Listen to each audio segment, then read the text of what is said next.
যদি আমাৰ দাবি নামানে তেতিয়াহ'লে আমি নিখিল বড়ো ছাত্ৰ সন্থাই বদলাই আন্দোলনত আকৌ নামিবলৈ বাধ্য হম। তাৰ কাৰণে আমি অসম আৰু ভাৰত চৰকাৰৰ আজি এই কাৰ্যসূচীৰ যোগেদি আমি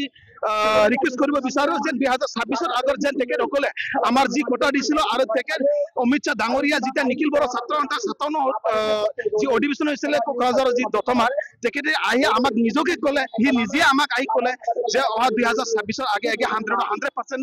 বিটিআৰ একৰৰ দফাবোৰ আমাক কিবা কৰি দিব বোলে, কাৰ্যকৰী কৰি দিব বোলে। কিন্তু আমি এতিয়ালৈকে কি 2 মাহ আমাৰ হাতত বৰ্তমান আছে, তাৰ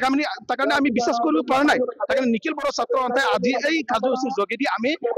মেছেজ দিব বিচাৰিছে যে অহা 2 মাহৰ ভিতৰতে 2026 আগে আমাৰ যি বিটিআৰ একৰৰ সকলো দফা যে কাৰ্যকৰী কৰি দিয়ে, অন্যথা আমি বদলাই আন্দোলন নামিবলৈ বাধ্য। অহা 2026 আগে যে কাৰ্যকৰী কৰিব লাগে আৰু অনাগত যি শীতকালীন অধিৱেশন আছে, উইণ্টাৰ সেশন আছে, ইয়াত বিটিআৰ একৰৰ 4.3 দফা মতে যিটো এতিয়া আৰ্টিকেলটো এমেণ্ডমেণ্ট কৰি যি 125 এমেণ্ডমেণ্টটো আনিব লাগে, এই বিলটো যেনেকৈ আনিব লাগিলে, নহ'লে আমি বদলাই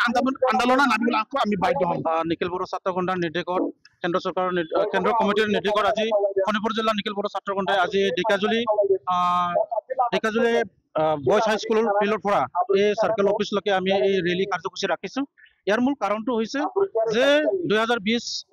জানুৱাৰীত যি বিটিআৰ চুক্তি হৈছে এপছু, NDB আৰু UBPৰ লগত, আৰু এই চুক্তিৰ দ্বাৰা যি নেকি দফাবিলাক ৰূপায়ণ কৰিব লাগিছিলে অসম চৰকাৰ বা ভাৰত চৰকাৰ আজিলৈকে ৰূপায়ণ কৰিব পৰা নাই। এইটো আমাৰ কাৰণে খুব দুৰ্ভাগ্যজনক বা দুখ লগা কথা। তো আমি আশা ৰাখিছোঁ যে আহি থকা 2026 নতুন বছৰ আগে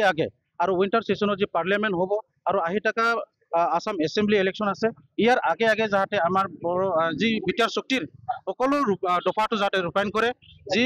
শোণিতপুৰ আৰু বিশ্বনাথ জিলাৰ বৃহৎ ট্ৰাইবেল এৰিয়া বা বড়ো গাঁওটো বড়োলেণ্ডত অন্তৰ্ভুক্ত কৰা,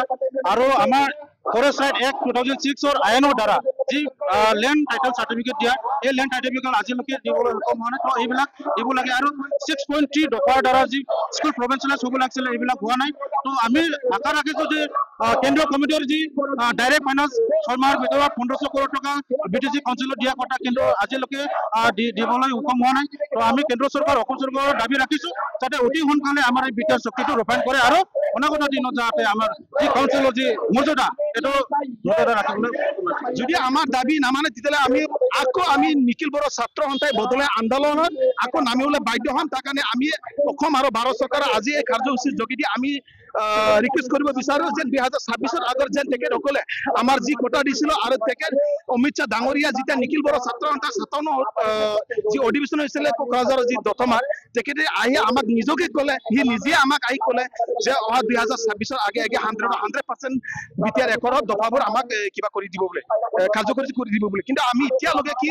2 মাহ আমাৰ হাতত বৰ্তমান আছে, তাৰ কাৰণে আমি বিশ্বাস কৰিব পৰা নাই। তাৰ কাৰণে নিখিল বড়ো ছাত্ৰ সন্থাই আজি এই কাৰ্যসূচীৰ যোগেদি আমি